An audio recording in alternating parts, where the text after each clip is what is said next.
Blood on the Bayous is supported in part by Dr. B. Trotter from Abilene, Texas, and the Fort Butler Foundation. Thank you.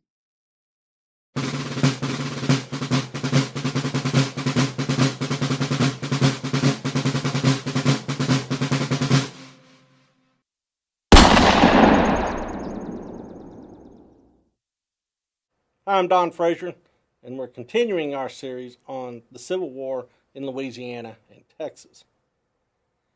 Benjamin Butler, the commander of the Department of the Gulf, had overplayed his hand. While he had set up his own personal empire, complaints were starting to stream into Washington, D.C., that he was irritating some of the people of New Orleans. New Orleans was a remarkably cosmopolitan city, which means that it also had a very large foreign population. As well, there were foreigners that lived out in the LaForce country. And these foreigners were saying, wait, we don't even have a dog in this fight, and yet our property is being abused or seized, and we are being mistreated.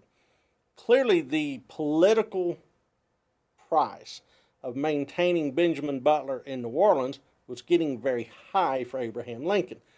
Plus, Butler was a Democrat. Lincoln is a Republican. So he already has a predilection to not like Butler, and the growing chorus of complaints finally convinces him Butler's got to go. But what Lincoln and his General-in-Chief of the armies, Henry Halleck, do is a little underhanded. Well, here's how it plays out.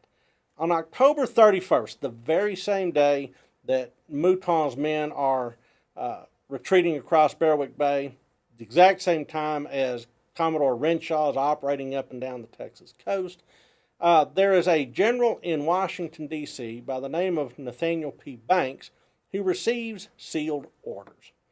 Now, Nathaniel P. Banks has had a checkered career up to this point. He's best known for opposing Stonewall Jackson in the Shenandoah Valley, where he earned the nickname Commissary Banks because his supply depots kept getting overrun by the Confederates. But he did fight bravely at the Battle of Cedar Mountain, where he was wounded. He's in Washington, D.C., convalescing from that wound. The battle occurred the first week in August. While he's in D.C., he's feeling better, so he goes out and helps establish some of the defensive positions around Washington, D.C. Now all of a sudden he gets this packet of orders, and it says, hey, we want you to go down and command a brand new army that's forming to operate on the lower Mississippi River. Banks is kind of, or at least he claims that he is stunned by this.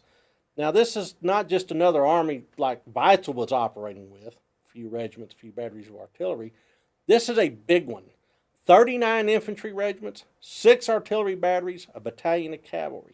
A serious army, becomes designated as the 19th Army Corps. Banks is going, all right, what am I supposed to do? What Lincoln tells him is, your work on the fortifications around D.C. has made me feel safe. Now I want you to go down to New Orleans and do the exact same thing. There's another reason Nathaniel P. Banks is Lincoln's pick. He's a very important Massachusetts politician. In fact, Nathaniel P. Banks was the bobbin boy of Lowell, Massachusetts. He had been involved in the great industrial sort of boom that happened in Massachusetts based on cotton imports from the South. So Banks had been able to use that sort of industrial boom as a pathway to political success, and had become something of a young phenomena in Massachusetts. Lincoln needs Massachusetts, needs Governor Andrew of Massachusetts especially, to be in his camp on how he is prosecuting the war. So Banks makes sense politically. Banks is also one of the most senior major generals in the Army, so he's got rank. 2 good reasons for Banks to take this job. Well, what Banks doesn't realize is that he is going to be one part of a 2-part process for capturing the Mississippi River. He will move up the Mississippi River from New Orleans, while another army that's being formed in Illinois and the upper Mississippi will be commanded by John McClernand. McClernand will head south down the Mississippi, Banks will head north up the Mississippi, and they will collapse the Confederate positions between them. Banks agrees, and he is also told, while you're at it, let's see what we can do to expand our occupation of Texas. Texas keeps coming up. Governor Andrew wanted Texas. Lincoln wanted Texas. There's a lot of reasons Texas is important. But from a practical standpoint, the officers in Banks's expedition thought that a trip to Texas would be delightful. One officer wrote, "Texas has plenty of good cotton land and can supply the world. Free labor applied to cotton raising will succeed, if tried. This is, then, a field to make one's fortune, for we go as military colonists, and will, if we please, become the leading men of the land. Driving out rebels and Comanches will be an easy matter." It's interesting that this observer used the term military colonist, because in many ways it was believed that this army that Banks was going to take down there might come down and actually repopulate that region with good, solid New Englanders. One observer said that once these New Englanders had been to Louisiana and to the Texas coast, they would never want to go back to their sterile farms in Massachusetts. So, in essence, this is something along the lines of ethnic cleansing. We need to push this troublesome population out of there and bring in a right-thinking population to replace them. Pretty interesting idea.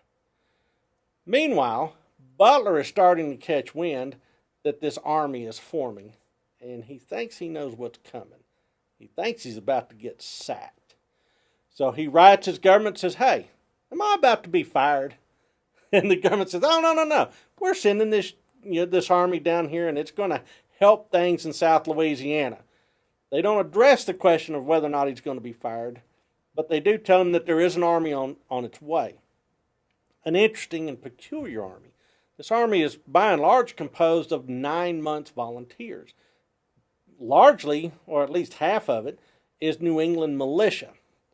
So Butler's going, all right, 9 months volunteers. They're coming down here to settle things in southern Louisiana.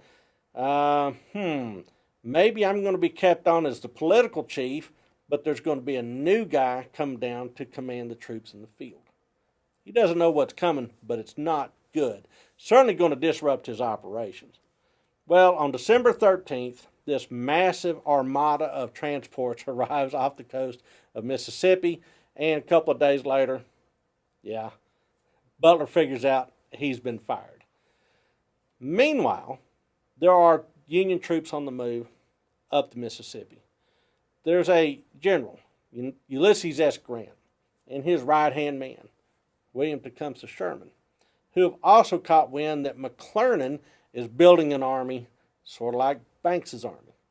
Problem is, Grant and Sherman are already there, and they've already been fighting this campaign, and they have a suspicion that they might, too, be eclipsed by this political general, McClernand. McClernand, Banks, neither one of them have any sort of military training. Grant, Sherman, both do. So Grant and Sherman are going, oh, okay, we understand what's coming. So they start moving as quickly as they can to try to reduce Vicksburg. They move into camps in northeast Louisiana, and by the end of that year, Sherman will make an attempt against Vicksburg, what becomes known as the Battle of Chickasaw Bluffs. Whatever the case, in whatever shape it comes in, there is going to be a showdown in 1863 that will solve the question once and for all: who will control the Mississippi?